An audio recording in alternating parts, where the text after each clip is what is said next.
Hello and welcome to the Arsenal Transfercast here on Last Word on Football, the show where we're only serious about Arsenal transfer rumors. I am your host, Martin Hawkins. You can find me on Twitter at LWOSMartin. I'm joined by two exceptional football writers and podcasters today in this inaugural podcast. First, a writer for Last Word on Football who also produces the Footy Ado podcast, Mr. Zach Raymond, who is on Twitter at Zach Raymond. Hello, Zach. Hey, man. Thanks for having me. Oh, real good to have you here.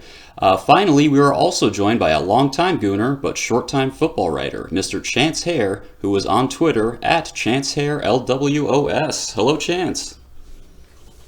Hi, thanks for having me as well. All right, it's really good to have the two of you here, as well as you, listener.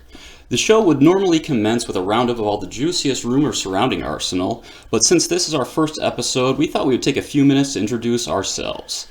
Since we are all writers, I thought it would be nice to start off with the 5 W's of journalism, plus I guess there is one H: who, what, when, where, why, and how, and use them to introduce ourselves to you, the listener. So, without further ado, let's get the show started. So, first W, who are you? I guess I will start. As I said, my name's Martin Hawkins. I'm the host. I currently hold the position of Arsenal Content Manager at the website, and I've been at the site since January 2018. Chance, who are you, bud? Well, as Martin said in the beginning, I'm Chance. I've been writing for Last Word on Football since only December of 2019, but I've gotten a decent amount of experience under my belt. I'm hoping to be there for a very long time. Real good, real good. Well, it's so nice to have you here. All right, and Zach, who are you? I'm Zach Raymond. As you mentioned before, I do my own podcast with my brother. That's called Footy Ado. Shameless plug there. But my brother's a Chelsea fan, so we delve into a little bit more than just the Arsenal topics. But I'm happy, have the space where I can get my Arsenal rantings out and not bore people to death. Well, no promises on that one, Zach. I'll try to keep it interesting. Now that you guys are saying how long you've been writing for the site, I've completely blanked. I have not a clue. This is my first season writing for Last Word on Sports, Last Word on Football. And it's not the first place that I've landed to write about Arsenal, but it's hopefully the place I'll be at for a long time coming. So. Yeah, fingers crossed. All right, so I guess let's move on to what. So what got you into football? Zach, since you've already got your vocal cords warmed up, let's go with you. What got you into football, bud? I remember growing up and, I had family in Brazil. Interesting. My grandma's sister lived in Brazil. She was married to a Brazilian. She lived in Rio for most of the second half of her life. And that kind of had the family background of getting into the sport. So, we were always paying attention during World Cups. I wasn't really paying attention to football outside of a World Cup. Really, the first World Cup I remember watching was 2006. Remember watching Brazil get knocked out, and that was kind of like my grandma cried when that happened. It was a dramatic thing, and I kind of didn't understand why everyone was so into it. And then 2010 comes along, Landon Donovan scores that goal for the U.S. And that did it. And then actually, what really started the actual passion for the sport was the following summer, the 2011 Women's World Cup. Just watching the run of that team, obviously they came up short. Yeah, that was the one where Japan won in the final, wasn't it? Yes, but Abby Wambach scoring. I mean, funny enough, against Brazil in the 122nd minute to send it to penalties, which eventually got them to move on. Yeah, they lost, but that tournament there, I single out as the number one reason that I was drawn into football. So. That's it for me. Oh, that's very cool, and it's really nice that you also have that family background as well for the sport. A lot of Americans, hey, we call it soccer. We don't have any connections to the sport. Yeah, that it laid the foundation, and that got me where I'm at right now. Very cool, very cool. All right, Chance, let's move on to you, bud. What got you into football? Funnily enough, I'm about to flip the tables here on what Zach said, my family has had almost no football background. It basically all started from me, and I remember what got me into the sport when I was really young wasn't actually watching, it was playing, because where I am at, recreational soccer, as they would call it, is huge around here. Basically, sign up, pay a small fee, they put you on a team, train for a month, and then y'all play games. That's kind of how it was, and it got me into the sport on a playing sense. But as I got older, I gained more friends through the sport, and they would always show me matches and highlights of all the best players, like your Ronaldos, your Messis, your Neymars, and that got me into watching it. And that's how I was for a few years. I rarely watched games because they wouldn't be on television until around 2015, I think it was, that title-winning season for Leicester, where it's just this big boom of many sports channels just showing the Premier League. And I remember there were two teams that struck my attention at the time that weren't Arsenal, funnily enough. Oh. It was Leicester, of course, because I had heard about them, how they barely survived relegation 2014-15, and now they're top of the league. And I was watching them, and they were fun to watch, but I didn't really feel anything to them, And we'll get on to Arsenal later, but now, and there was Manchester United as well, because that was the team everyone talked about, because that's the legendary English team. Oh yeah. People here. I'm glad that that's starting to change. But yeah, there's not much more to that really. Just playing it and making friends through the sport is what got me into it as a whole. Sure, yeah. So I guess my experience would be a little bit more similar to yours, Chance, in that my family just in general isn't really too big into sports, but I've always been into them. So, like most American kids, I grew up playing ASO. It's I'm not sure about your generation, guys, but for my generation, everybody played ASO, when we were kids, but then you just got to a certain age, you just stopped playing. Except for a few of us. So I kept playing a little bit, and, I was big into all sports, especially baseball and hockey at that time. I was playing both, watching both. So I was playing soccer. One day I woke up and said, maybe I'll check out MLS. Of course, that was in the early days of the league when, I don't know if you guys remember, they were doing, 30-yard penalty kicks, where it was basically, those were fun, weren't they? Yeah, so, I basically just, I played the game a little bit, watched a little bit of MLS, so I guess not technically football. At that time, it was something a little bit less than, sorry to crap on the league, but wasn't quite up to par. But then it really probably wasn't until college when I really got into things. I went to school in Oneonta, New York, the former home of the U.S. Soccer Hall of Fame, a little known fact. It was actually just up the road from Cooperstown as well. So basically it was sort of similar to Chance. I was playing pickup games at that time, and just sort of met some people who were into it and began watching it. Although we do have another question coming up later that I'll probably elaborate a little bit more on that, so I'll just leave that there for now. But anyway, that brings us up to when. So when did you begin following Arsenal specifically? It sounds like all of us, we had our own sort of route into things that didn't necessarily start at Arsenal. So Chance, I guess if you don't mind, we will start with you. So you said that the 15-16 season, you really had your eye on both Leicester and Man United. When all did you start looking at Arsenal and start thinking, these guys are nice? Funnily enough, it wasn't directly from that season that got me into the club. Around that time, there was this pretty popular YouTuber that I watched. His name is Chris Dixon, or Chris MD, on YouTube. And I was a huge fan of FIFA at the time, and I still am. And he would do a lot of Arsenal, because he's an Arsenal fan, he would do a lot of Arsenal-related FIFA series and videos and all that, and that really got me interested in the club. I didn't really pay much attention to it. I was like, oh, he supports Arsenal. That's cool. I was still trying to figure out what team I sort of aligned with, because I was thinking Leicester, but no, I just kind of liked the fact that they were underdogs. Man United, I was like, they're too popular. I don't want to be one of those guys because I don't really feel anything for them anyways. So I was thinking, maybe I'll watch some Arsenal games. I remember back at the halfway point of the season, Arsenal, I believe, were at the top of the table by Christmas. right above Leicester. Yeah, I believe that's right. And I was like, someone's giving Leicester a title challenge. I'll watch them. And I don't remember what game it was, but it was around the time where Olivier Giroud started to not exist for that second half of the season. I remember watching how they played. Players like Ozil, Sanchez, Santi Cazorla especially. Oh, yeah.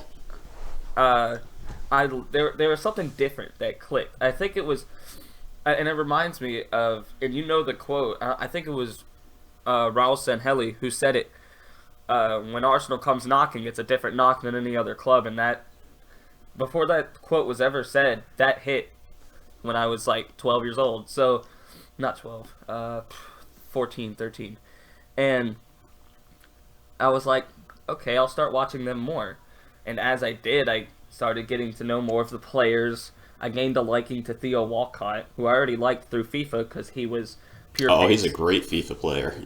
Yeah. And I started over time just getting into them more than any other club, and I guess it just kind of went on from there. Look at me now. Yeah, you just got bit by the bug, huh? Mm-hmm. Very cool. So, Zach, I guess so you had more of a background watching international football, and especially the Brazilian national team, a little bit of the women's game as well. What brought you to become an Arsenal fan? Well, I mean, Chance touched it on a little bit on the end there. I'm a big FIFA player, and Theo Walcott was basically a cheat code for a couple of years. Just his speed. All you had to do was get in behind and either take the shot or square it. The typical FIFA goal where the keeper comes to the guy with the ball and you square it across goal and you just put it home in an empty net. So he made that kind of easy, and that's kind of where I started learning about the team. So at that point, I wasn't really sure where I could watch the Premier League, and it was more of, I'll check to see, how they're doing every now and then, like what's going on in the league and everything. But, I was always playing my FIFA career mode. I think it was on a PlayStation 3 at that time. And Arsenal was always the team that I was picking to start, and then it just evolved, when I realized that I could be watching all these games every single day. So it was the 2013-14 season was really the first season that I got into watching Arsenal pretty much like religiously. I had, watched a couple of games here and there seasons before, but it was a pretty good time to start watching the team because, you still got a few years of Arsene Wenger. You still, they broke the transfer record that summer to sign Mesut Ozil. Yeah, and the trophy drought rather. The trophy drought that I didn't have to live through ended that season. Dog. So the 2013-14 season was really my first season, religiously watching the club, and it's been downhill since, I guess. Yeah, I guess it has somewhat. So depending on the way you look at it. Yeah, if you look at it from trophies, though, those first 4 years you were following the club, hey, you got to lift 3 trophies. That's not trophies, so bad. Some community shield. I'll take it. There you go. Yeah. Yeah, so I guess being that I am the oldest of the group, I guess it makes sense that I did get into the club a little bit before you guys. I mentioned, it was a big time when I went off to school. That was in the fall of 2007. I don't know if you guys really know about the 07-08 season, but basically it was another year, which was very common at that time, where it was basically just Arsenal and Man United going tit for tat, trying to win the league. That title race lasted in very typical Arsenal fashion until the spring, and there was a big collapse. We went from top of the table, I think something like 4 or 5 points ahead, to being about 4 or 5 points behind in second place by the end of the season.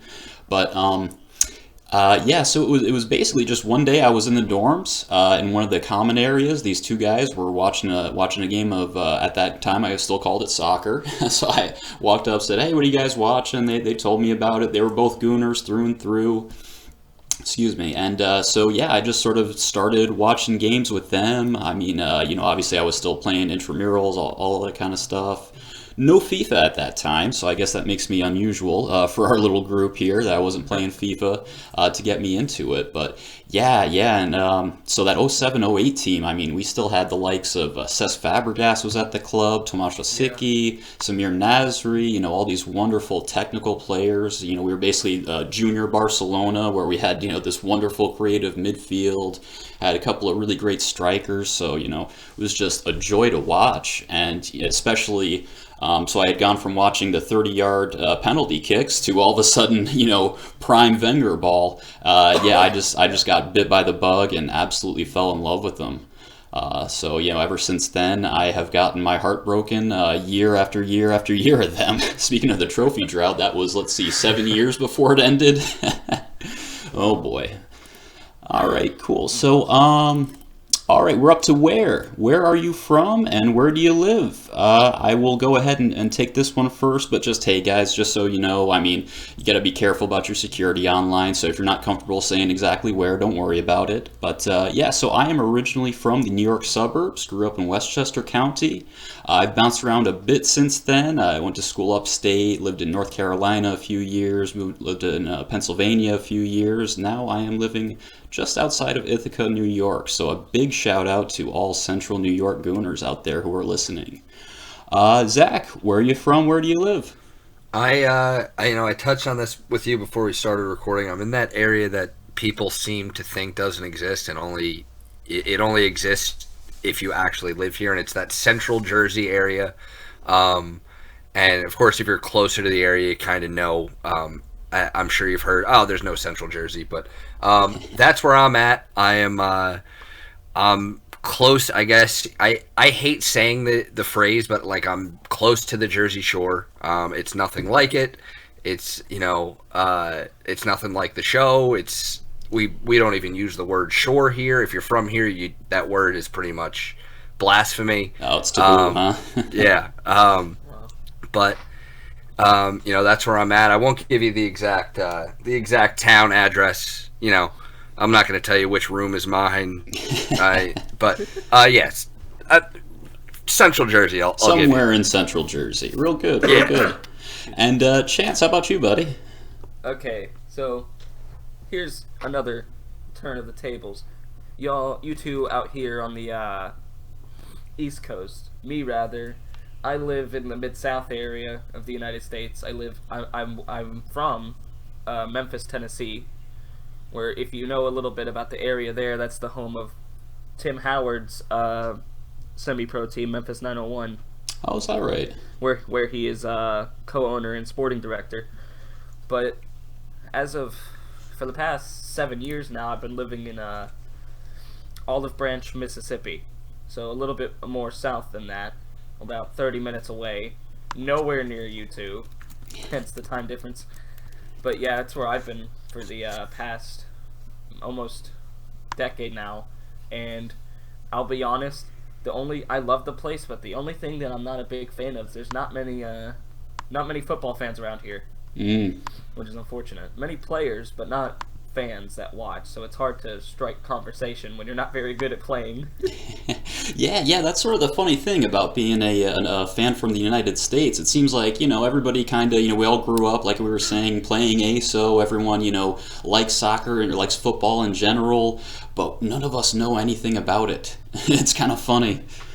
All right, so that brings us up to why. Why are you a Gooner? Well, I guess we sort of already touched on all that with the other questions. So I guess let's maybe switch that up to why are we by far the greatest team that the world has ever seen? So Zach, what makes Arsenal so great? I mean, it starts with that. I mean, the club's history starts long before Arsene Wenger, but it reached new levels under him, and the style, the mentality of the club, how it transformed under Arsene, and I think that that is pretty much a good goal to get back to. We need to get back to the days of Arsene Wenger. Man United, they say, well, we need to get back to the days of Sir Alex. It's the same thing with Arsenal. You got to get back to the days of Arsene Wenger. And the fact that we have that goal, we have had, such successful periods as a club. Obviously, I mentioned it's before I supported. About 10 years, before I supported were the Invincibles. And that team, that explains why they're the greatest team in the world. Yeah, that's true. It's never been done since. Only once done beforehand by Preston North End, but they did it when there was 18 games in a season, something like that. Yeah, I believe so. Yeah. So Chance, why are we the greatest team ever? Okay. Yeah, Zach touched on it a little bit, but the Invincibles set Arsenal apart from the rest from a very long time because that was a never before seen feat. But and there's no real good way to describe it. But when it comes to the club, there's no other club like Arsenal Football Club. It has that different knock. When everyone looks at teams like Man United, Barcelona, and this is especially in the United States, you look at those kind of big teams around here. I think, personally for me, supporting Arsenal is kind of, I don't know, to me, who isn't one to be a bandwagoner, as you see so many people in the United States are, when they're trying to get into the sport, they'll support Real Madrid, Barcelona, Manchester United, even Manchester City. Whoever's sitting there holding a league title, basically. Pretty much. Like, for example, the rest of my family, they're more leaning towards Manchester City. But that was around the time where they weren't as dominant. It was around the time during, right before Pep got in, but they just liked how they played, so I don't blame them. But me, I didn't fall into that crowd. So I guess the reason why I'm a Gooner is because Arsenal, they just have that spark that no other club has, and I like that. Yeah, it sounds like all three of us are sort of drawn to the club for the same sorts of reasons. Basically, the culture around the club. I mean, we all know we've all dealt with at least a couple of years of us not winning trophies. And I can tell you firsthand during the long trophy drought, the club did not lose any fans. There's just something about being a Gooner that it sets us apart a little bit. And I'm sorry to sound elitist like that, but if you look at every other club, your Juves, your Bayern Munichs, your Chelseas, all of their fans, at least here in the U.S., they seem to be somewhat bandwagony, at least a little bit. Yeah. So for me, it's the fans that separates us from everyone else. All right, so those are the 5 W's. Let's get down to the H of journalism, how. And this will sort of lead us into our discussions of the Arsenal transfer rumors, the part that will really interest you listeners. So we'll make this quick. How good is Alba? And I'll start. I will go with pretty good. Alba's pretty good. Chance, how good is Alba? I think he's phenomenal. Top 3 strikers in the league. There you go. Much better than I said. All right, Zach, last word on this one. How good is Alba? I'm going to even double down on it. I think he walks into any team in the league. I think he could start in any side in the Premier League. He is that good. And it just shows that Arsenal in a struggling time, how good he plays. He's a phenomenal striker. Oh, yeah. Yeah, can't disagree with either of you guys. And so, that leads us right into our first transfer rumor for the podcast. Very exciting. This one comes to us from The Sun, which I guess we will have to talk about here in a minute.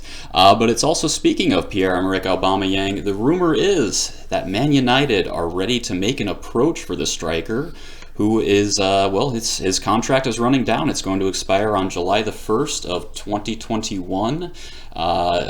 That's, of course, contingent on us getting back to business as usual whenever the pandemic is over. So I guess let's start with Zach. How seriously should we take this rumor? It is from The Sun, after all. Rumor from The Sun, at that point, I'm ready to throw it out the window and not even think of it. But because of the history Arsenal has, selling their star players to rival clubs, you kind of have to, think at the back of your head, well, it could happen. It kind of makes sense. You wouldn't be surprised if Manchester United were trying to get a better striker in than Odi and Ighalo. Talk about one of the world's strangest transfers right there. Yeah, for that's like a random FIFA transfer.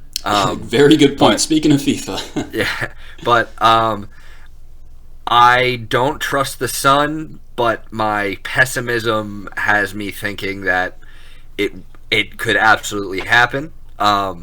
I said he can walk into any team in the league. I don't think he should walk into any team in the league. That's not me pushing him away. Yeah, or at least walk out of our team. Let's hopefully not have that happen. Yeah. Yep. So I don't think we should take the rumor of him going to United very seriously, but him leaving in general should be taken seriously itself. Yeah, and of course there is in the past he's said that he really admires Real Madrid, and it seems like they're one of those teams they almost require the players to come out and say, hey, I want to move there before they'll even make an approach. Like we mentioned, he is on an expiring contract. So I guess, Chance, let's move it over to you. How likely would you say that it is for Alba to leave the club in the next transfer window, whenever that may occur? Personally, I think in terms of him just leaving in general, I think if we don't resolve his contract before maybe the second half, it's going to be like an Aaron Ramsey situation, maybe, if he doesn't leave in the summer. How we just let the contract whittle down, and then Ramsey went for nothing to Juventus. Now, but with Alba, I think if the board is smart enough to realize this, and I think you two will agree with me, if we did not have Aubameyang in our team right now, if we were to just declare his goals and his assists and his impact null and void, essentially, Arsenal would be in a relegation battle right now. Yeah, agreed. Nowhere near where they finished in the Europa League. So I think if the Arsenal board realize how important he is to our club, they can sign him down to a new contract. But then again, look at other players who we could have deemed in the past just as important, and they went for pennies.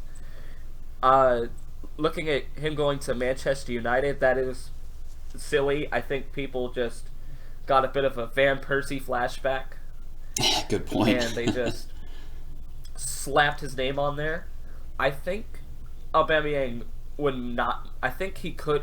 I could definitely see him moving on in the summer if we don't get Champions League. But that's a different topic for a different day. Champions League.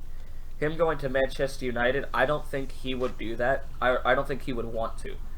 He stated, even recently, how much he loves the club and how happy he is to be here, and how he's watched Arsenal before he even came to the club. He knows about the club, which means him, around 30, definitely knows about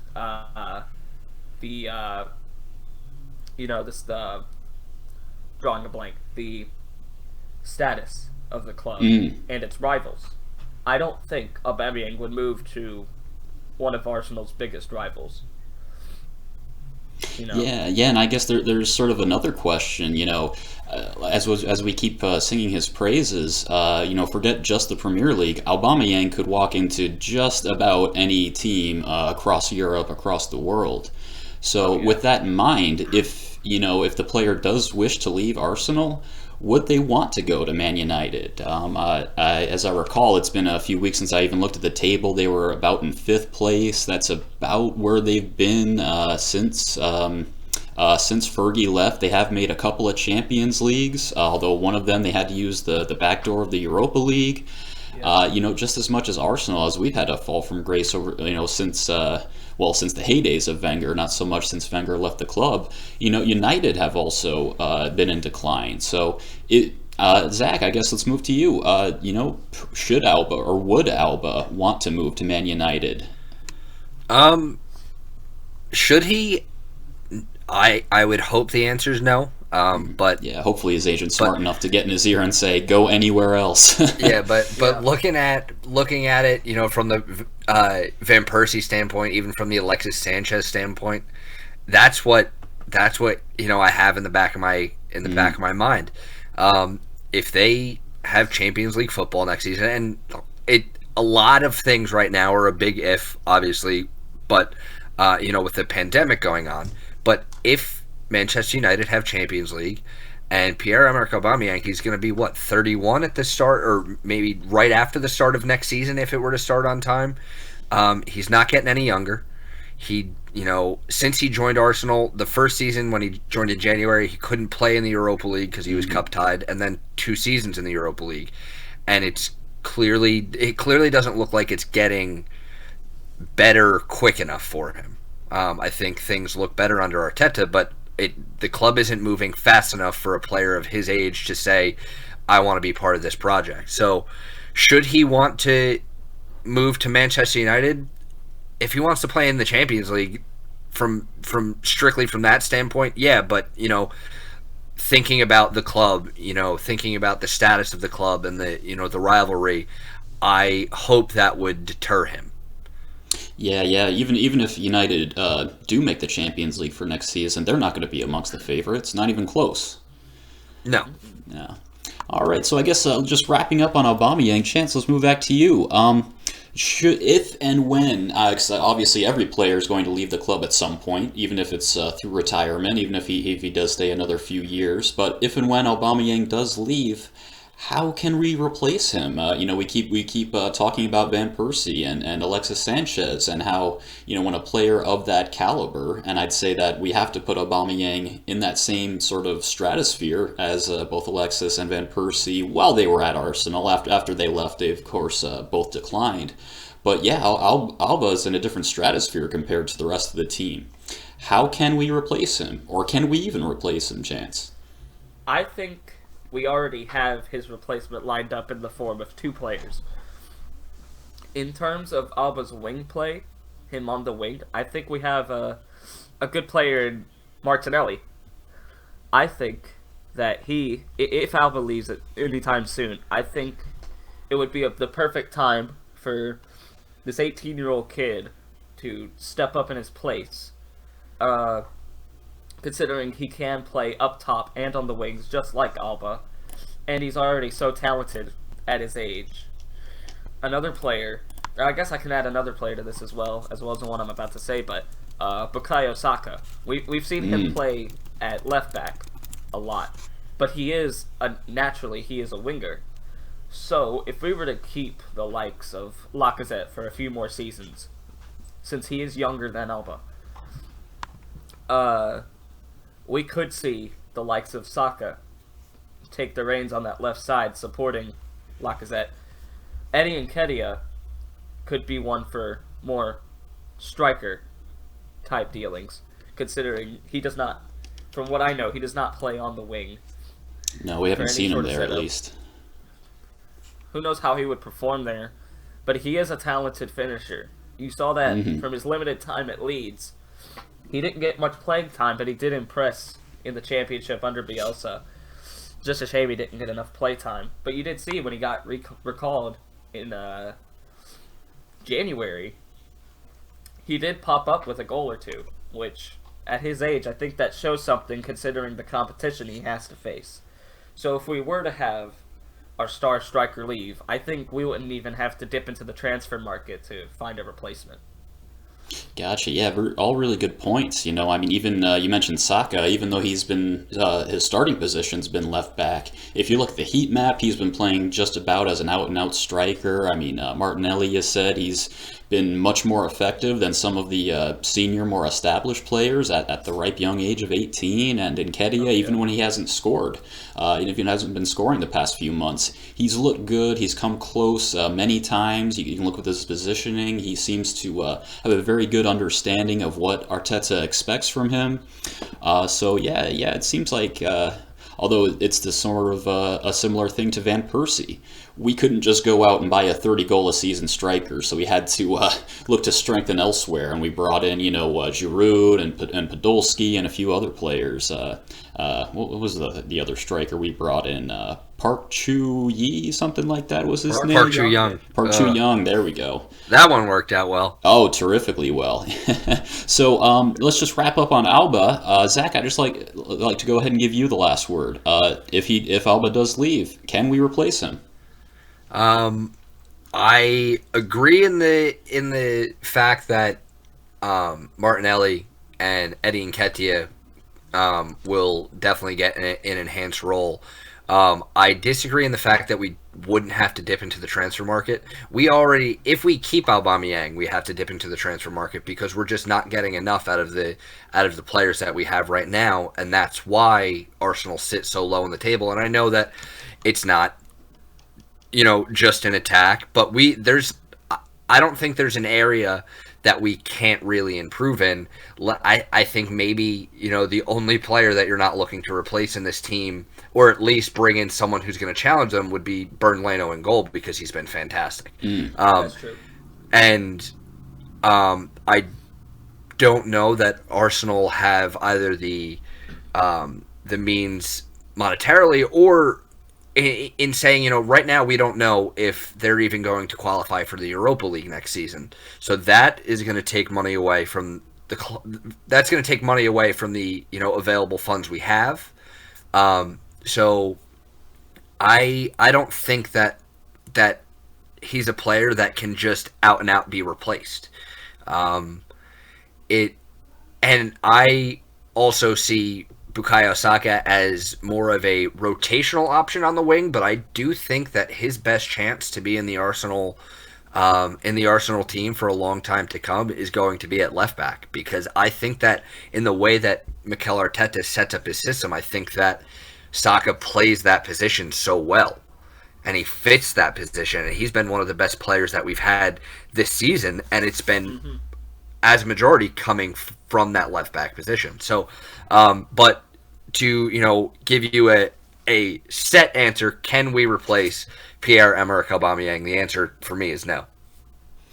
Yeah, there you have it. I can't really disagree with anything that you said, but I will add that it makes me very sad to think about Alba leaving the club. So let's change topics, shall we? I'm cool with that. All right, so let's pick out another transfer rumor. This one is very widely reported. It has to do with a certain Brazilian, so that should excite you, Zach, Mr. David Luiz. The rumor is that Arsenal are set to extend his contract. They have the option for a third year if they do choose to activate it. He originally joined on a 2-year contract from Chelsea.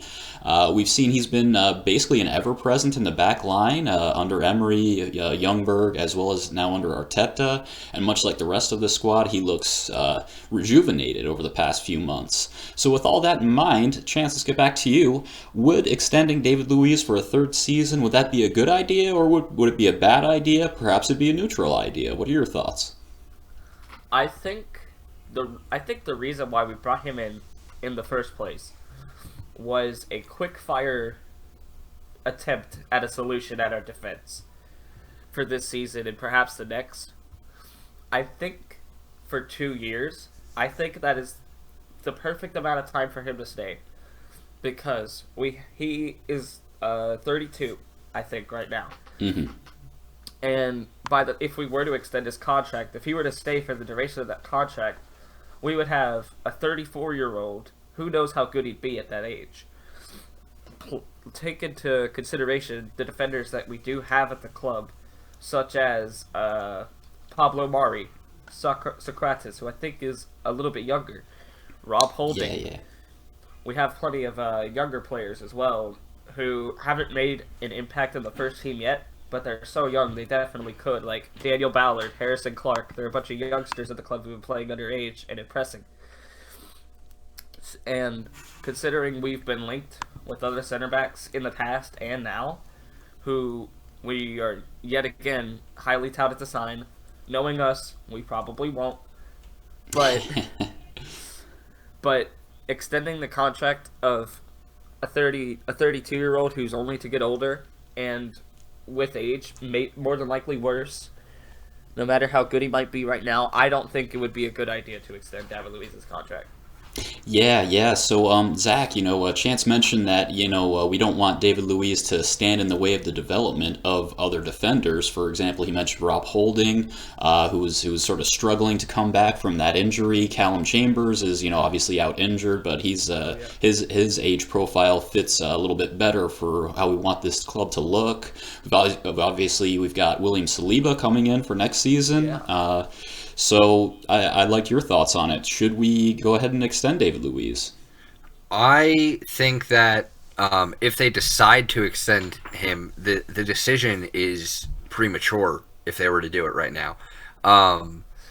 I think that, take a look at what you have for next season. Like you mentioned, Saliba is coming in. Now, Saliba is going to be a guy, he will need time to adjust. But if things go according to plan, Saliba, not long into the season, we would hope would be starting regularly for the team. And given the people that he has to get past, he really doesn't even have to play that well. But looking at the setup of center backs we have going into next season, I know we're going to touch on it a little bit later, but Pablo Mari, I'm assuming that he'll be there.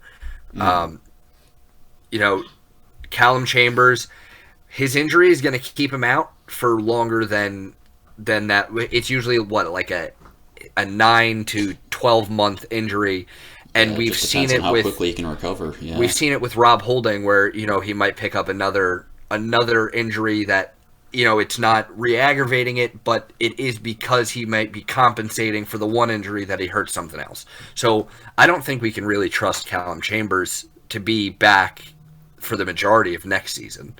So then you have Socrates, you have Rob Holding, you have a man who's been forgotten, Konstantinos Mavropanos coming back on loan. Oh yeah, who I don't think actually has a future at the club. He can't stay healthy. And even if he was going to stay healthy, I don't know that he's that talented. I feel like he would have gotten a chance at some point this season when he was healthy, whether it was in a cup game, a Europa League, whatever it may be. But David Luiz being at the club next season that's already a guarantee, and that's what we need him for. I think you can, bring in Saliba. Whatever happens with Mustafi happens with Mustafi. I can't wrap my head around him as a player because he looks like the best defender in the world 1 minute, and then he's passing the ball to the other team. Yeah, and then he'll literally just fall over for literally no reason. Yeah. So Luiz, part of the setup for next season, I'm all for. I think he's going to be a vocal part of not only the team on the field, but off the field. Everyone knows that he's great in the dressing room. He's a great leader. I think he gets along with Mikel Arteta much better than he did with Unai Emery. But to then say, let's give him another year after that, I'm not sure about that. Because, adding another year, it's not like, okay, they're going to let that contract run out in 2 seasons then anyway. It's not like we're going to let's extend his deal now, maybe we'll have a chance to sell him. We're not going to get anything more than $5 million for him. Yeah. I don't think there's any reason to extend Luiz's deal. Yeah. So it kind of sounds like all three of us are just about unanimous. We like the fact that David Luiz is at the club right now. We're going to like it when he's at the club next season. But the year after that, we just don't really want to hear from him. So I guess, is it fair to say that if any of us were Raul Sanllehi, that we would not offer the Brazilian a third season? Chance, yes or no? I would say no. No? Sorry to cut across you there, Zach. I was jumping the gun, man. I was jumping the gun. Yeah, that's going to be a no for me. All right. So let's move on to our third and final Arsenal transfer rumor for today. This one has to do, it comes to us from Football.London, and it's about Corentin Tolisso, currently at Bayern Munich. And Football.London reports that we are interested. Now, for those of you who don't know, he came up in the French league, I believe, with Lyon before his move over to the Bundesliga. And he's a midfielder, so I guess just to start off with, Chance, does our midfield need work? Does our midfield need work? Yes. Would it be good if we had that work done in the form of Tolisso? It really depends. I think that it's all good and well that we are interested, but I think in terms of how he would slot in, I think it would be a little bit difficult. He's one of those midfielders. He's very good on the ball. He's very good in his passing game and his forward game as well. I think I'm not sure whether or not it was at Bayern or at Lyon, but he has proven to be a double-digit midfielder in terms of goals, which I think is something that we are lacking since the departure of Aaron Ramsey. So I think he would do good in our midfield, but realistically, if we were to get him, it would come at a hefty fee, which would be the first problem. Yeah. Yeah. So, like you said, he has impressed at times. I believe it was with Bayern where he posted in his first season 10 goals and 7 assists. So, very impressive from midfield. I mean, yeah, I can't really think of, other than Ramsey from the past few years, a goal-scoring midfielder from Arsenal. I mean, we've seen Xhaka deposit the ball in the top corner a couple of times since he's been here. Ozil has had some goals in the past, but just like his assists, they've dried up. So, Zach, are goals the one big thing that we need from our midfield? And if so, would Tolisso be the one to provide them for us? I think it would be a decent signing. I'm not entirely sold on it, but I'm also not entirely against it. I think the team does need a goal-scoring midfield because, right now, as we talked about earlier, we do rely heavily on Aubameyang. And, if Aubameyang's not scoring, then we're looking at Lacazette, and we know that recently he's been in terrible form. So we need to go back to a time where we can expect a couple of goals from our midfield. And, that, brings up the question of Aaron Ramsey. So we're going to go out, say this deal gets done, and it's going to be done maybe around, £40 million? Yeah, just about there. We could have just signed Aaron Ramsey to a new contract. Yeah, he would have gotten a bump in pay, but would it have been a $40 million bump in pay over? And even if it was, it would be over the course of several years. I don't understand. I think that the group in charge of transfers, whether it's Senyehi, if it's Edu has his say in things. I think they need to sit down and kind of think, what is our plan? Because it seems like a lot of the moves that we're making don't really go according to a plan. They just go according to, well, this is a good player, let's bring him in, he'll improve us. Not, this is a good player, we need him for this exact reason. He would do this, A, B, and C well, and would fit in better than this player. I think we're just saying, oh, well, this guy might be available. We could, I guess, afford him. It might keep us from being able to, do another piece of business, but that's okay. Yeah, let's bring him in. I think it'll be a good idea. But at the end of the day, I trust Arteta. So if Arteta gives the go-ahead for the deal, I'm all for it because I think, especially a guy who played midfield himself, I think he'll have, a good eye for what can improve our midfield. I'm just interested to see, how Tolisso would slot into this team and what the plan would look like going into next season. Yeah, all very good points, and I think maybe on a subsequent podcast we should examine our transfer policy, not just going into the next transfer window, presumably this summer or just whenever it happens, but also from the past few years with all that turbulence we had at the top of the club. First with Gazidis and Senyehi plus Mislintat, then we lost Gazidis and Mislintat, and I heard that we also just lost our Stats DNA guy, so looks like there's been a lot of upheaval at that level at the club.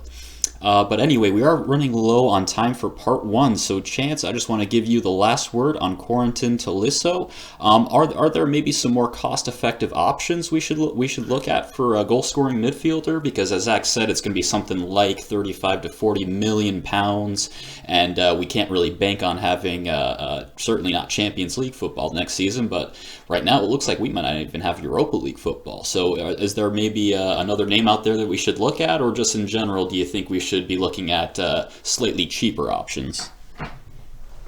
In terms of specific players, in today's market, it's hard to find one of those goal-contributing midfielders for a cheap price at all. The lowest you'd be looking for, even for a club that's not as big as Bayern Munich, you'd be looking at fees of still at least 20 to 25 million. In terms of specific players, I'll be honest, I can't really think of anyone who could fill that void that our links with Tolisso have on us for a cheaper price. But I think there is, and I'm sure there is, at least one or two other players out there that we could be looking at. Perhaps from the Serie A. A lot of their clubs do not demand these monster transfer fees. You see, we only got players like Lucas Torreira. We only signed him for around 20-30 million, where he could have been going for around 50 million if he was at a club like Juventus, one of the only exceptions in Serie A. So, with midfielders being in such high regard and such high price in today's transfer market, I believe we could and perhaps should look for that one or two rare options. But we could, if we were to sign Tolisso, it wouldn't be a bad transfer at all. I think he would fit well. Yeah, so one of those situations where we want what he does, but we just don't want to pay for it, I guess. We want to have our cake and eat it too. All right, well, listener, that will wrap it up for part 1, and we will have part 2 coming at you here in just a moment.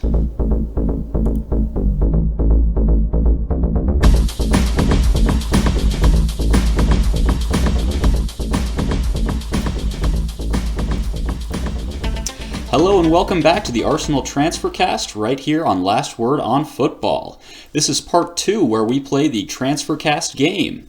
The way our little game works is that I will ask both Chance and Zach discussion questions, and then I'm going to arbitrarily assign them points based on how I feel about their discussion. So, the two of you aren't so much going to be debating or arguing, rather just discussing, but you will be judged. So there are going to be 2 discussion questions followed by a final question where you're not going to so much have a chance to discuss, just go ahead and answer that question.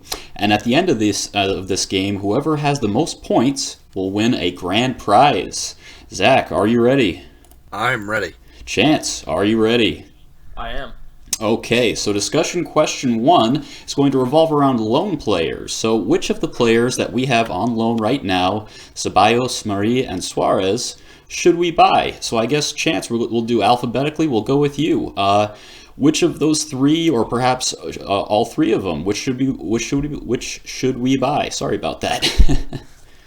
I think all of them have a case on their hands. With Ceballos, I think he is the main one that everyone's like, oh yes, of all the loan players, we should sign him. Because we have seen him the most this season. He has impressed more than any other player on loan, despite our other 2 loan players not having much at all. But that doesn't, take anything away from the others. Pablo Mari and Cedric Suarez. I think that Ceballos would be a good signing. And for only he would be, and I could have mentioned it earlier in the last part, but Ceballos is probably an as expensive or maybe even a slightly cheaper option than according to Tolisso, and perhaps they do play differently, but those are 2 talented midfielders. So I think Ceballos would be good to sign. Pablo Mari, it really depends, and same thing with Suarez as well. I think those 2, whether or not we should sign them permanently, depends on what we do with the rest of the season, depending on the pandemic that's going on. If we were to see more of them, and they were to impress, especially Suarez after his injury, I think they would be good to sign, but I can't know. Yeah, a little bit difficult, especially with Mari and Cedric, just because we haven't. I mean, we've seen a bit of Pablo Mari so far this season, but Suarez, he's been out injured, so very tough to tell on both of them. So Zach, I guess let's move to you. So Ceballos, he had about 2 or so months out of the team. It started off as he was off injured, needed to recover, but then it seemed like first Ljungberg, then Arteta, they weren't too keen on selecting him, but he's been in pretty decent form recently. So would he be a good long-term option, or are you thinking more send Ceballos back? I don't think that Real Madrid are going to sell Ceballos, nor do I think that he will want to leave Madrid quite yet. I think maybe after next season, if he really didn't break into the team, that he might look for a move away, and depending on the state of Arsenal at that point, it might be a move. I don't think that. I think he would be a decent option, and like you said, he started off well, got injured, and then, Arteta was clear when he came into the job and said, the players that are playing are the ones that are showing me in training, the ones that are working the hardest. Those are the players that are going to be on the field, and then boom, Ceballos just flipped the switch and completely changed his attitude.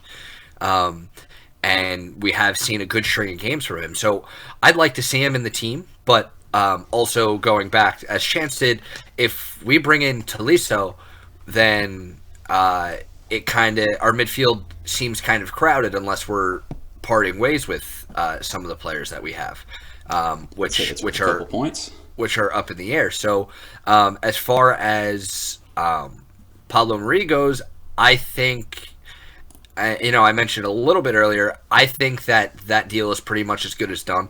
I think the player wants to stay. I think the manager wants him to stay. I think the hierarchy at the club wants him to stay.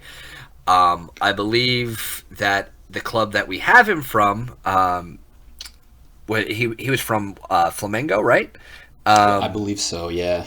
I believe they already signed a replacement for him, so I don't think they really have any intentions on taking him back. Yeah, that's pretty right there, yeah. So I think that he'll be there. And then Cedric Suarez, I still cannot wrap my head around this signing. I understand that we don't want to use Ainsley Maitland-Niles at right back anymore. We've been using Socrates over him, so I guess in the fact that, okay, let's bring in a right back option to finish the season out, and maybe we'll buy him at the end of the season. I think that was a good idea. I don't think it was executed well with the player that they chose, considering Suarez came to us injured, a la Kim Kallstrom. Yep. So I can't understand it. I don't think we should buy Cedric Suarez. I understand that it would be a cheap option, and if it's really all we can do, I'll take it. But I think that the backup right back that we have in the squad needs to be pushing Hector Bellerin for playing time, and I think we need to kind of light a fire under him if he's going to get back to the level that we saw before his injury. And Stefan Lichtsteiner didn't do that, and I don't know that Cedric Suarez will do it either.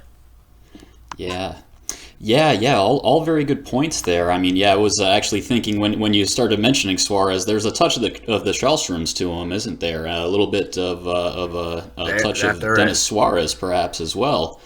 But Chance, at least Kallstrom scored that penalty in the he did something in the semifinal. Yeah, who was that, against Wigan or some random club, whatever it was? But I believe he did. So. He did help us to an FA Cup, so I guess we shouldn't rag on him too much. So we'll say there's a touch of Suarez to him, a touch of the Dennis Suarez to him, because he hasn't really done anything for us yet.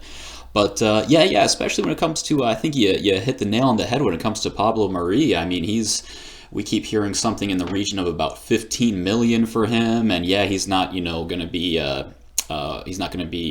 top of the league type of defender. He's not going to be our Virgil van Dijk, but a good bit of cost-effective business. Chance, I just want to hear your thoughts on Pablo Mari. You think do we do well with him, especially considering he is a left-footed center back, which we've been sort of lacking over the past few seasons?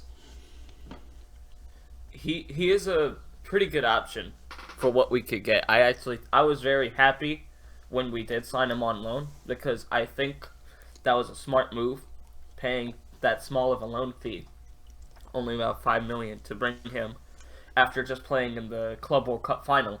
He had a lot of eyes on him, but it was us who brought him in. I think, yes, as a left-footed center back, that is something that we have been lacking, and I'm glad we have him in. And I think 15 million would be around a fair price for him, because he is talented. I think he is pretty talented. I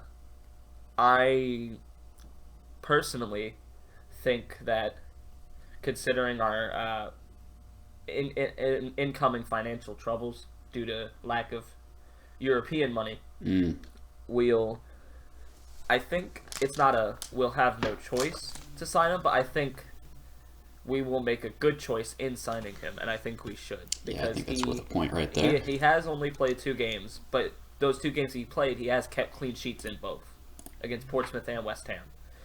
So I think that's promising, and I think it's only uphill for him under Arteta. So I think Pablo Mari is as good as we can get for what we have right now. Yeah. He's good value for money is sort of what he represents right now, which is just what we need to extract from the transfer market with, as you said, a dearth of money, not just from the Champions League, but we've also now been eliminated from the Europa League at the round of 32, which is going to impact the finances for next season at least a bit. How about Cedric Suarez, Chance? I mean, we knew he was injured when we took him in, but we still paid the loan fee, and it looks like, his contract is set to expire at the end of this season, whenever that may be. So do you think that maybe says that we've been looking at him for a long time, and we view him as that long-term competition for Hector Bellerin? I think that knowing he was injured, now that I think about it, the reason we brought him in, yes, I think it is for competition for Bellerin, and I think that is needed. But this is definitely a longer-term option, considering we brought in someone who we can't even play yet. Arsenal definitely had the intent of signing him permanently in the summer, I believe. And considering that we have players like Ainsley Maitland-Niles, as I believe Zach mentioned earlier, that are more midfield type players. He prefers to play in midfield. That would free up room for an actual through and through right back with Premier League experience to be a good backup and good competition to Bellerin, who, in my opinion, really needs it right now, because I do not think Bellerin has reached the heights that he reached back a few years ago. I think he's slightly dipped since then, and especially considering that one injury he got either last season or the season before against Chelsea. Yeah. I think he needs that kind of player who knows what he's doing, whether he's exceptional or not. And I think Suarez is a pretty good player for Premier League. He's solid. I think he would be good for the advancement of Bellerin, but I think it would be kind of foolish if anybody were to think that he were to try and usurp Bellerin's spot. Yeah, definitely give you a point for that one. I mean, he's never really looked like a top draw fullback, whereas Bellerin, when he first broke into the team after Mathieu Debuchy had that injury, I mean, he really looked like he was set to light the world on fire. There was talk from Barcelona; they were making noises that they wanted him back, which, of course, those rumors have seriously cooled over the past few years. So it sounds like, Chance, do you think just in general Cedric Suarez would be a good option there, or are we more saying that because of the fact that, we paid, what was it, £5 million for the loan fee, and now it looks like we'll be set to sign him on a free? Is he more just good value for money in that role, or is he the type of player that we would want? If money were no option, or yeah, you know what I'm saying. Yeah, I think it's a mix of both of those, in terms of he is good value if we are to get him on a free once his contract expires. It's kind of similar to Stefan Lichtsteiner, but I think the difference between Suarez and Lichtsteiner is that Suarez has that Premier League experience, which means it would be easier for him to adapt to a new Premier League team once he does start playing. And he already has had at least personal experience with the players since he has been at the club a few months. So I think he is good for his value, but I think he's also good for his role. I don't think there's many other players that we could get to fill that role. I think Suarez is a really good option for that.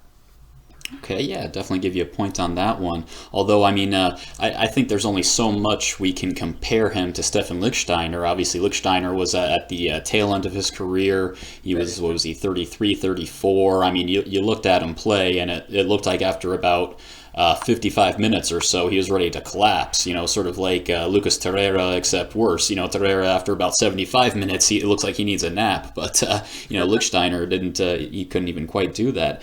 So Zach, I guess you sounded a little bit more harsh in your judgment of Cedric. So let me ask you, should we sign Suarez? I mean, we haven't heard anything about Arsenal committing to signing the player at the end of the loan. Do you think maybe we should just take it game by game, see what he can do, and if he doesn't really show us anything, then we'll look for someone else?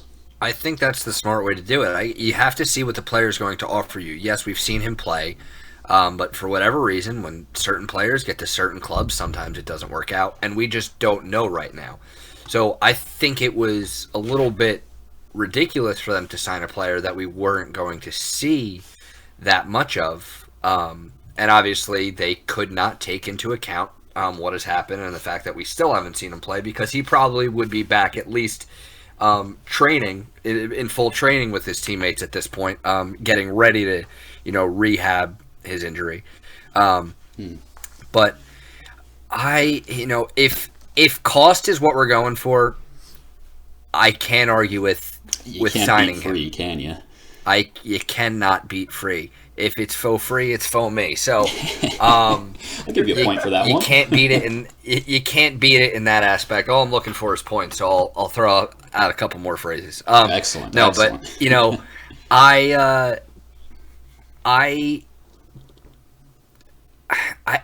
it's just not a signing. The club has to start making signings that are really showing our intent to not only compete to get back into the Champions League in the short term, but to move the club and take that next step and get back into competing for the Premier League title in the long run. Now, I know that we're miles away from Liverpool. We're even miles away from Man City. We might at this point be miles away from Leicester City. But the club needs to start acting like this is Arsenal Football Club. And this transfer just doesn't seem like it. It doesn't galvanize me. It doesn't excite me. And from a fan's perspective. Yeah, definitely. That response, I would say, is worth about 2 points. Yeah, so I guess that about wraps it up on the loan players. I guess I would just say, Zach, I think maybe the right word would be coherent. We need a more coherent transfer policy, which the club just doesn't seem to be able to commit to right now.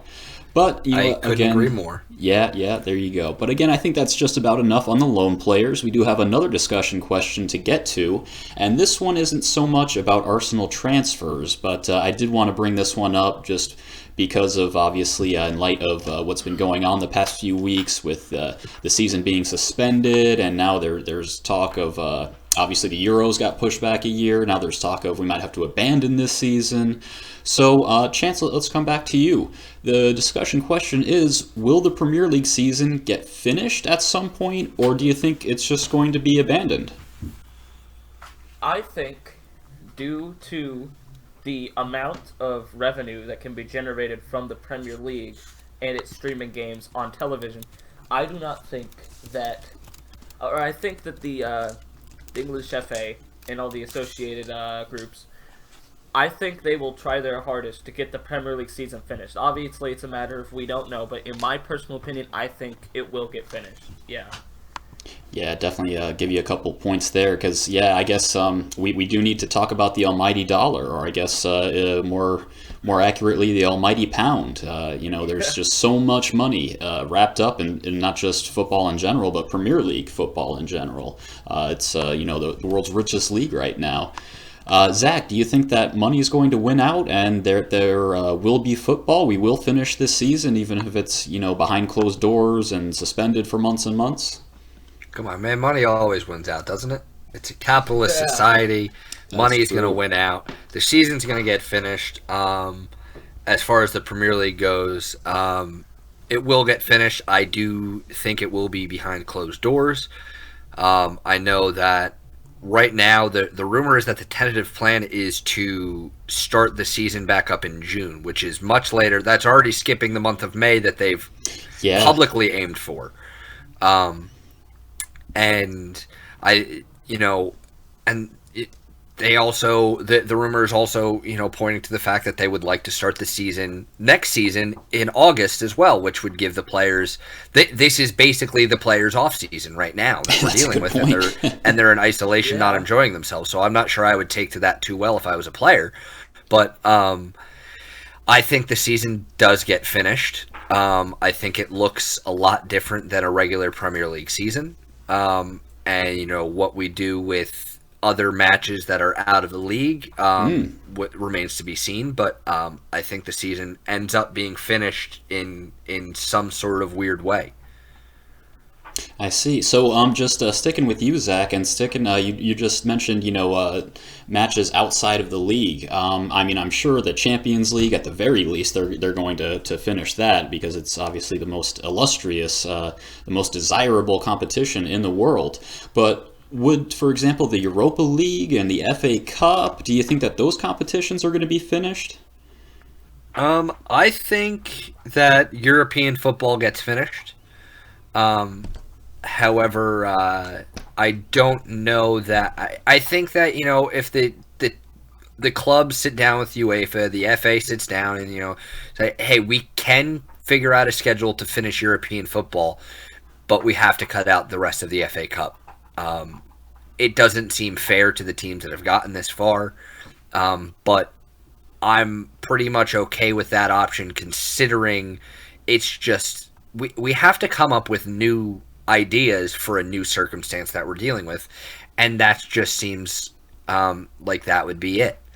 So I do think that the Europa League will get finished because prize money involved, clubs that are involved, Champions League place involved, that are looking exactly the Champions League place, the almighty Champions League place. That at the end of the day, whether or not the hierarchy of every club wants to admit it, it comes down to, like I said, the almighty dollar. The money always wins. So the FA Cup money, they can deal without that for this year. But the European money is not something that someone's just going to say, well, we probably weren't going to win the competition anyway. Why don't you go ahead and scrap that and we'll just get back to normal for next year. I think the European competitions will also get finished along with the league competitions, but just maybe not those cups. Yeah. Just to further discussing the money, I looked it up. I think last year, the year before, and prize money for winning an FA Cup is just a few million, as opposed to going to something like the quarterfinals of the Champions League, where you get tens of million. I mean, it seems like, especially for the big clubs, they might be willing to forego a £2-3 million if it means letting their players rest up and get ready for next season. So, Chance, moving back to you, bud. Should we finish the FA Cup? And do you think the Europa League as well is going to get finished, assuming that we're going to finish up the league and Champions League? I'm gonna have to agree with Zach when he says that I think that the European competitions will be finished due to the money aspect. I think they will be. In terms of the FA Cup, I think it definitely could be finished, but it's definitely going to be... It would probably have to be crammed in there with a lot of other fixtures. But at this point, in terms of just being able to play football at all, I think that's probably something we might have to do. Do I think the FA Cup should finish? I'm going to have to say yes, because there is and you've seen it with teams like Wigan, right, and other teams. For those teams that aren't challenging for Europe already, I believe, and I always forget whether or not this is true, but the winner of the FA Cup does indeed qualify for the Europa League. Yep. And I think that's big in terms of a competition like the Europa League, which has far bigger numbers than the Champions League. A lot more qualifying. There's an extra knockout round of 32. Rip Arsenal. So I think that is something that should go on because of the illustrious European place. Similarly to how the Europa League, the winner of that, qualifies for the Champions League. I think the best solution here is to find a schedule where we can fit these games in, and even if it is crammed, I think that's what we have to do. Because if we all want to see next season starting off as regularly as any other season would, after another season's just gone by, I think that's what the FA is going to have to resort to. I think that's what has to happen. Gotcha. Definitely going to get you a point for that one. All right, so I guess I just want to move on to detailing how we think. So it seems like we're pretty much in agreement. The almighty dollar/pound/euro is going to win out, and we are going to see the domestic league season finish. We're going to see at least the Champions League finish, probably the Europa League, maybe the Cups. But how do we think that? How do we think that all this is going to look? We mentioned it's going to be. We think it's going to be played behind closed doors. Do we also think that they're going to call in the police to make sure that no fans are congregating outside the stadium? Are we going to have to play, once every 3 days? I just want to sort of hear everyone's thoughts over what it's going to look like. So Zach, let's come back to you. What is the rest of this season going to look like? I think it's going to definitely look a lot different, obviously, than a regular season, but it's going to be something, it's going to be, week in, week out. You play, you get 2 days rest, you play, you get 2 days rest, you play, so you're going to be doing that Sunday, Wednesday, Saturday up until all these games are finished, because there's quite a lot of football to get through. And that's not great for the players. We're going to see more injuries. We're going to see it's going to be a little bit chaotic. But I think it will be, like you said, behind closed doors. I can't imagine that any of these nations are going to say, yeah, let's bring in 60,000, put them in the stadium while this is still kind of going on. Because even if they do get started in June, this is all still going to be going on. Even if it's on a lower scale, hopefully if it's on a lower scale than it currently is right now. But it's going to have to be done that way. I think, like you said, in bringing the police to enforce no crowded areas. I know that originally when the Premier League was talking about playing behind closed doors before Mikel Arteta was diagnosed with the coronavirus, before he tested positive, they were also enforcing rules that pubs were not allowed to show the matches on their televisions to keep people from congregating. So there's going to be drastic measures that are taken, but it's going to be, you're going to play 3 matches a week, and it's just going to be the way that we have to deal with it. Yeah, very fair points. Yeah, get you a point there for that response. Chance, I mean, I guess we're all in agreement. It will be behind closed doors. There's not going to be any crowds within 20 or 30 miles of the grounds as the games get played. Is there any other procedures, any other safety precautions that you think are going to be implemented for this shortened end of the season? I think now that what we have seen with a lot of regulations that were going on during football matches as the leagues were still unsuspended, like the behind closed doors thing, that's a no-brainer. That's going to happen as long as this pandemic is still in people's mouths talking about it. But I think that another thing that I think really is going to make or break, maybe not make or break completely, but it's going to have a hand in it on how we handle this accordingly if we were to resume the season, and I think we will. If they're aiming for June, then I do think that this will still have to happen even after a few months. But you remember how the Premier League and other leagues, perhaps, they banned handshaking and most contact with players. I think that is one. Except you could still hug your teammate when they score a goal, but you just can't shake his hand. Here's what I'm getting to. I believe that if they want to make this work, and if they want to lower the risk of actually catching COVID-19 from other players and other people at the ground, the small amount of people that will be there, there's always still a risk that is going to be run.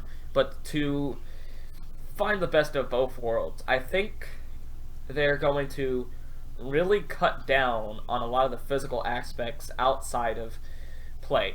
Yes, players are going to come into contact with each other and all that. That's just how the game is.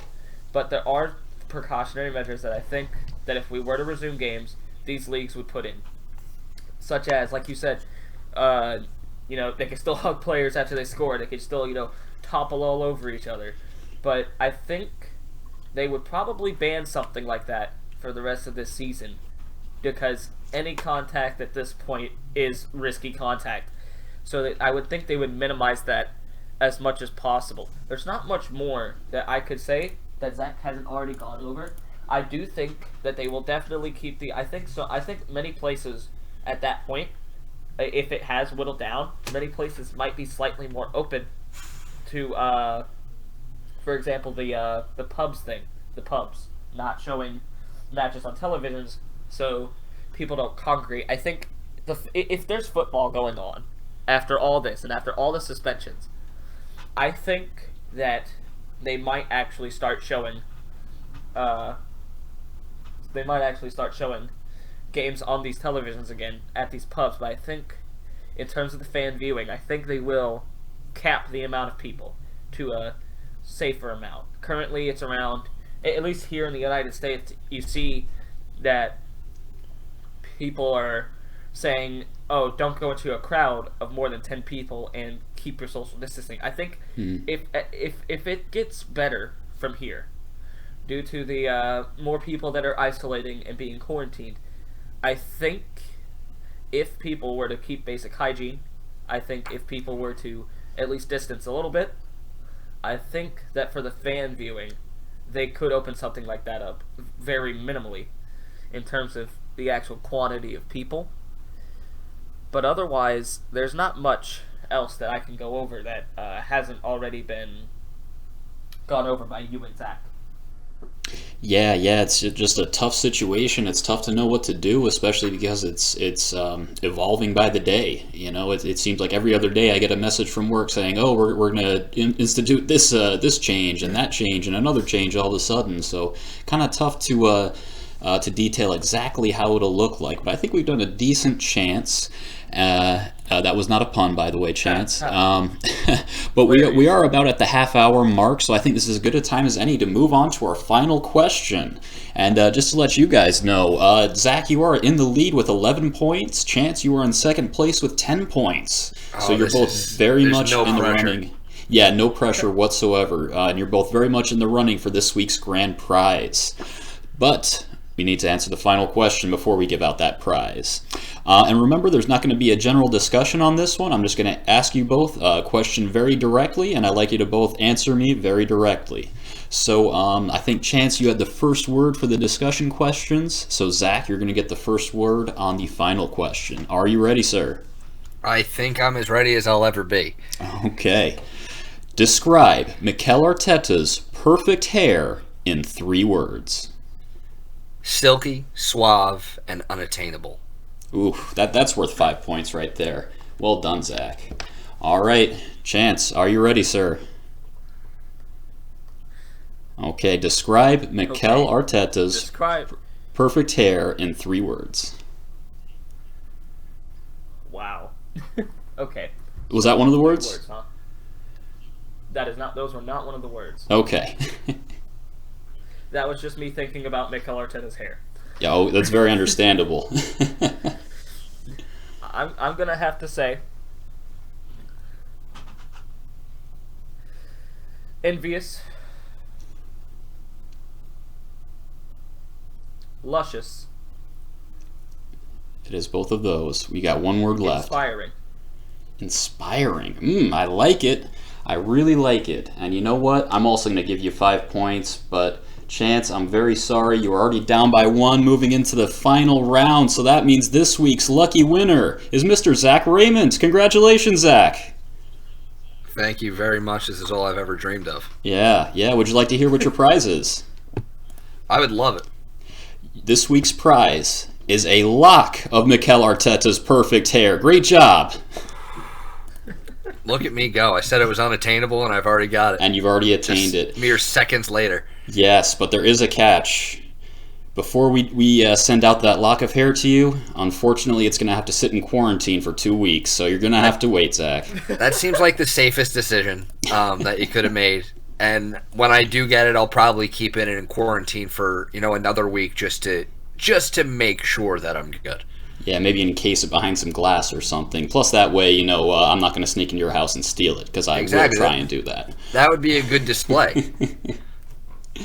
All right, so that brings us to the end of this inaugural edition of the podcast. But listener, thanks so much for tuning in. We sure hope you enjoyed listening to us. I can tell you that we really enjoyed recording and getting this out there for you guys.